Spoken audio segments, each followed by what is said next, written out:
Radio Anthropocène, à l'écoute du changement global. Bonjour à toutes et à tous, et je vous souhaite la bienvenue dans Interférence, une émission mensuelle dans laquelle nous traiterons des moments où les sciences humaines et sociales sortent de leur carcan disciplinaire et produisent des objets fictionnels et imaginaires. Je suis Marceau Forêt, et pour les 10 prochaines minutes, nous nous poserons la question suivante: comment le projet de métro Aramis est-il devenu le Frankenstein moderne ? Je vous propose pour cela de remonter 30 ans en arrière. Après avoir étudié la construction des sciences en laboratoire, le sociologue Bruno Latour publie en 1991 « Nous n'avons jamais été modernes ». Dans ce dernier, il stipule que la modernité se caractérise par des grands partages, qui sont, parmi tant d'autres, nature-culture, science-littérature, biotique-technique. Mais en même temps que la modernité divise, émerge en son sein sa contradiction avec une quantité d'objets hybrides qui réunissent les dualismes autrefois séparés. Ces artefacts, Latour les appelle quasi-objets. Ils sont par exemple le maïs génétiquement modifié, les embryons surgelés ou les aérosols. Latour explicitait dans Nous n'avons jamais été modernes que dialoguer et analyser les objets hybrides nécessite des pratiques qui réconcilient des champs autrefois séparés. Et justement, pour parler d'un objet technique, le sociologue choisit de se diriger vers la fiction. Il publie alors en 1992 l'ouvrage Aramis ou l'amour des techniques, aujourd'hui au cœur de notre émission. Aramis, acronyme de Agencement en rame automatisé de modules indépendants en station, est un projet de mini-métro automatique développé par la RATP au début des années 70. Projet qui s'étendra jusqu'à la fin des années 80. Porté par l'engouement des taxis robots, l'objectif du métro Aramis s'inscrit dans la continuité d'une politique de désengorgement de la circulation automobile. Aramis se distingue par ses rames d'une petite capacité d'une dizaine de personnes, mais pouvant s'atteler entre elles lorsque leurs itinéraires convergent ou que le trafic le nécessite. L'idée est de concilier le débit du métro et l'adaptabilité de l'automobile. Mais après une vingtaine d'années de développement et des millions de francs investis, le projet s'arrête. Le projet de métro Aramis à Paris réunit donc technique, sociale, politique. Il semble être ainsi le quasi-objet par excellence dont parlait Bruno Latour dans Nous n'avons jamais été modernes. Il n'est donc pas étonnant que l'Institut national de recherche sur les transports et leur sécurité missionne alors le sociologue pour réaliser un audit sur l'échec du projet. L'ouvrage Aramis ou l'amour des techniques est donc le fruit de ce travail. Dans ce dernier, le narrateur est un jeune étudiant ingénieur qui suit son professeur sociologue sous la forme d'une enquête policière sur les traces de l'échec du métro Aramis. Le titre du prologue, Qui a tué Aramis, fait d'ailleurs lui-même explicitement référence au genre policier. Mais avant ce prologue, un avant-propos permet à Latour d'expliquer la démarche à l'origine de son ouvrage. Il commence par citer 3 objectifs. Premièrement, servir d'enseignement aux ingénieurs et aux politiques qui font vivre ces techniques. Deuxièmement, réconcilier les sciences humaines avec les techniques qu'elles ont longuement rejetées. Et enfin, troisièmement, réintégrer les objets techniques à la littérature, sujet que cette dernière aurait depuis longtemps quitté. Bruno Latour l'annonce, son ouvrage est à destination des humanistes, techniciens, sociologues et a pour objectif de réconcilier la technique, le social, le politique et le littéraire. Quelques lignes plus loin, il explicitera que l'objectif est de rompre avec le grand partage entre science et littérature. Il fait ici référence au processus d'exclusion de la littérature par les sciences sociales où, pour s'autonomiser et se légitimer, ces dernières ont dû rejeter de leur pratique tout rapport au poétique, à l'esthétique ou à l'imaginaire. Mais alors comment transgresser ce grand partage depuis longtemps établi ?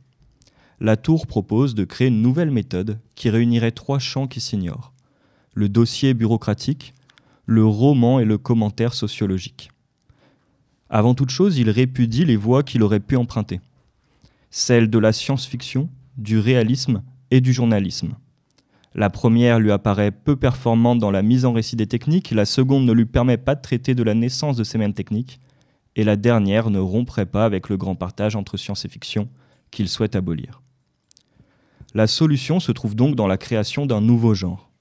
Latour l'écrit, je le cite, « un genre hybride pour une tâche hybride que j'appelle scientifiction ». Le sociologue propose donc un néologisme qui viendrait concilier les deux champs longuement séparés.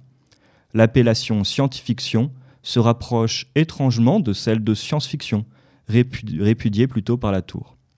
Rien d'étonnant en réalité, puisque ce que le sociologue semble ignorer lorsqu'il invente le terme de science-fiction en 92, c'est que le romancier et éditeur Hugo Gernsback l'a imaginé 66 ans plus tôt. Gernsback est en effet considéré comme l'un des pères de la science-fiction puisque c'est lui qui créait en 1926 Amazing Stories, la première revue de SF.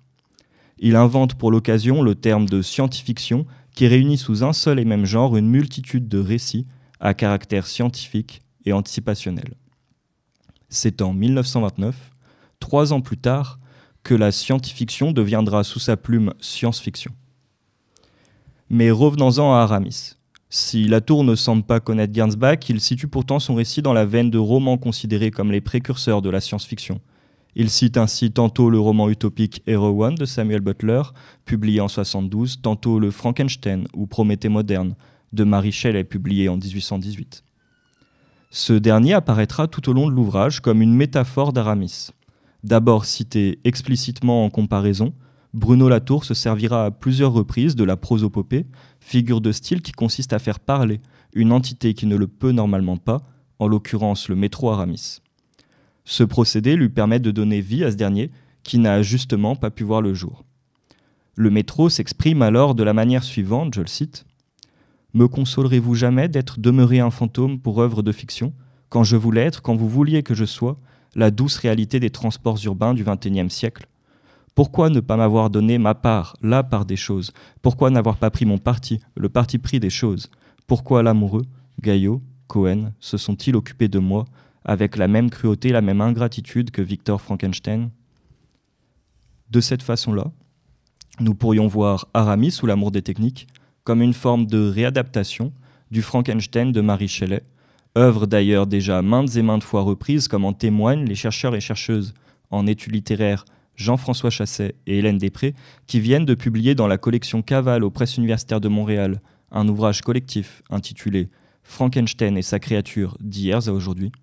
Ils écrivent justement sur la circulation de l'œuvre qu'il existerait au-delà de Frankenstein une pensée Frankenstein dont les images se déploient et s'imposent à nous.